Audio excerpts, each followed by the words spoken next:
हिंद दोस्तों। तो हिंदी की जैसे पिछली कक्षा में हमने पढ़ा था कि वर्ण कितने प्रकार के होते हैं, वर्ण क्या क्या हैं, स्वर, व्यंजन और किस प्रकार के वर्ण मुंह के किस स्थान से उच्चारित होते हैं। तो आज हम हिंदी व्याकरण के जो मूल बिंदु हैं, केवल बेसिक आज मैं बताने जा रहा हूँ। इसके बाद हर एक टॉपिक पे एक अलग वीडियो बनाया जाएगा। तो आपसे एक आग्रह है कि अपने कमेंट में ये ज़रूर बताया करें कि आप आगे क्या सीखने के इच्छुक हैं या आगे और क्या जानना चाहते हैं। तो हिंदी व्याकरण में सबसे ज़्यादा महत्वपूर्ण जो तत्व आते हैं और सामान्यतः हर प्रकार के स्कूल से लेकर कॉम्पिटिटिव एग्ज़ाम तक जिनके प्रश्न पूछे जाते हैं, तो मैं उन सभी को एक मोटा आपको आज बताता हूँ कि सबसे पहला चीज़ हमारे पास होता है संज्ञा। इंग्लिश में कहते हैं नाउन। संज्ञा क्या होती है? उस सबसे आसान है, इसमें जितने उसकी परिभाषा में जो नाम आ रहे हैं उन्हें ध्यान रखिएगा। वो जो है केवल वही उस संज्ञा के भेद भी होते हैं। संज्ञा क्या है कि किसी भी व्यक्ति, वस्तु, स्थान, जाति, समूह अथवा भाव के नाम को संज्ञा कहते हैं। व्यक्ति कैसे? व्यक्ति हो गया राम, स्थान दिल्ली, वस्तु पुस्तक, जाति बिल्ली, बिल्ली की जितनी प्रजातियां सब बिल्ली में आ जाती हैं वैसे ही। और समूह हो गई कक्षा। कक्षा अपने आप में एक बहुवचन है जिसमें एक साथ बहुत सारे लोगों के होने की का बोध हो जाता है एक ही शब्द में, तो कक्षा समूहवाचक। और भाववाचक क्या होता है? भाववाचक किसी की अवस्था का बोध करवाता है। जैसे बूढ़ा, तो बूढ़ा को आप लिखोगे बुढ़ापा, उसकी जो अवस्था है वो होती है भाववाचक संज्ञा। इसी प्रकार से जब अगला हमारे पास क्या आता है संज्ञा के बाद? सर्वनाम। सर्वनाम क्या होता है? सर्वनाम वो होता है जो संज्ञा के बदले में उपयोग किया जाता है। जैसे संज्ञा में अपन बोलेंगे कि संज्ञा में अपन एक नाम ले लिए राम, तो राम आया, राम गया, राम ने खाना खाया। अब ये बार बार जो राम आ रहा है, ये बार बार बोलने की कठिनाई को आसान करने के लिए सर्वनाम का उपयोग किया जाता है। तो उसमें क्या होता है? राम आया, वह गया, उसने खाना खाया। ये जो वह और उसने है जो राम की जगह पे आ गया है, इसे कहते हैं सर्वनाम। तो सर्वनाम कितने प्रकार के होते हैं? सर्वनाम 6 प्रकार के होते हैं। संज्ञा 6 प्रकार की थी, सर्वनाम भी 6 प्रकार के होते हैं। क्या क्या होता है?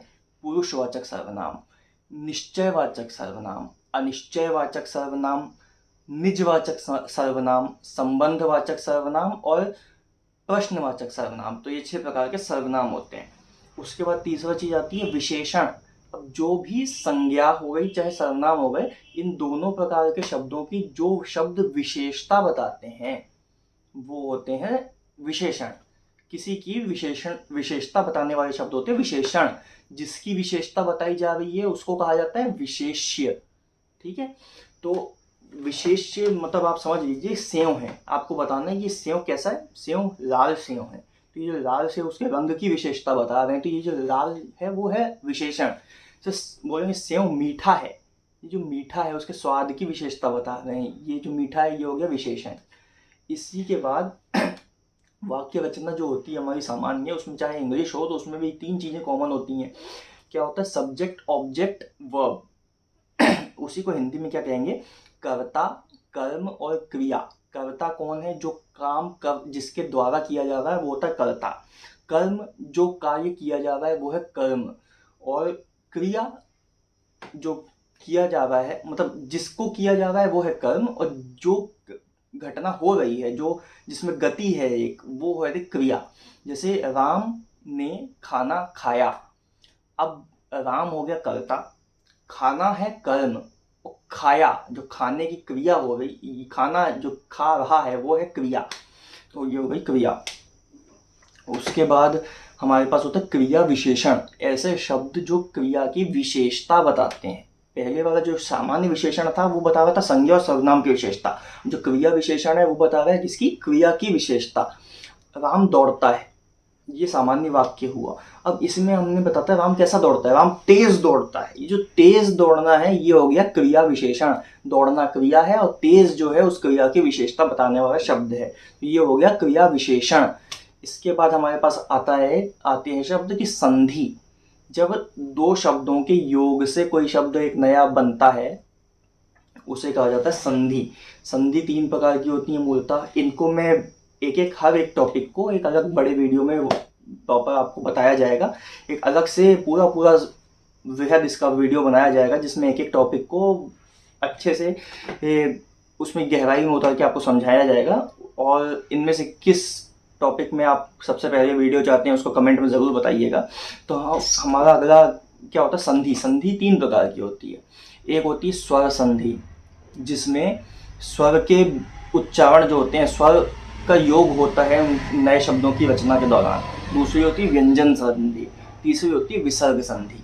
ये संधि का आपके पास टॉपिक में हमेशा आता है। संधि विच्छेद करने के लिए आता है कि कोई एक शब्द है जो जुड़ा हुआ बना है, आप उसको 2 अलग अलग भाग में बांटने के लिए, वर्गीकरण करने के लिए आपके पास प्रश्न आते हैं। उसी के बाद ऐसे ही हमारे पास संधि से के जैसा ही है बट संधि नहीं है, वो एक अलग एक चीज़ आती है, समास। तो समास भी 6 प्रकार के होते हैं हमारे पास। समास में क्या होता है कि जब कोई 2 या 2 से अधिक शब्दों को मिलाकर एक नया शब्द की रचना कर दी जाती है तो उसे कहा जाता है समास। इसमें 6 प्रकार है। उसमें पहला होता है तत्पुरुष समास। तत्पुरुष में होता है पीछे का जो पद है, जो शब्द है उसका जो पीछे का हिस्सा है वो मेन होता है, वो प्रधान होता है। दूसरा होता है द्विगु समास। इसका पहला पद होता है संख्यावाची, उसमें कोई ना कोई संख्या वाला से रिलेटेड शब्द आएगा, संख्या के जैसा या नंबर वाले शब्द आएंगे। उसके बाद तीसरा होता है द्वंद्व समास। इसमें क्या होता है, इसमें पहला दूसरा दोनों पद प्रधान होते हैं। कैसा होता है कि सर राम डैश लक्ष्मण, राम और लक्ष्मण, इसका तो इसमें पहला भी इंपॉर्टेंट है, दूसरा भी इंपॉर्टेंट, दोनों महत्वपूर्ण है, इसलिए इसमें दोनों पद प्रधान होते हैं, द्वंद्व समास। उसके अलावा अपने पास आता है इसमें अवयवी भाव समास। अवयवी भाव समास जिसमें एक शब्द अवयव होता है। एक आता है कर्मधारय समास। इन सबको डिटेल में मैं बताऊंगा अलग से एक वीडियो में, कर्मधारय समास। और एक आखिरी होता है बहुव्रीहि समास। तो बहुव्रीहि का एक बहुत अच्छा उदाहरण जो खेला गया था रामायण सीरियल में भी एक आया था, वो भी मैंने समास के जब अलग से एक वीडियो बनाऊंगा समास का, उसमें आपको प्रॉपर डिटेल में बताऊंगा। तो ये हो गया समास। एक आखिरी चीज जो बच जाती है हिंदी ग्रामर में, वो होते हैं अलंकार।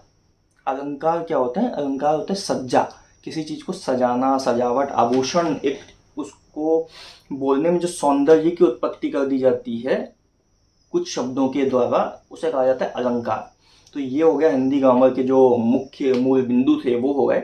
अब इन सब के हर बिंदु पर एक अलग से एक प्रॉपर वीडियो बनाया जाएगा जिसपे आप सभी को एक एक चीज़ की डिटेल बताई जाएगी। तब तक के लिए धन्यवाद और चैनल से जुड़े रहें। अगर सब्सक्राइब ना किया हो तो ज़रूर कर लें ताकि आगे इस प्रकार के आप अपनी मातृभाषा को सीखने में सहयोगी हो सकें। जय हिंद।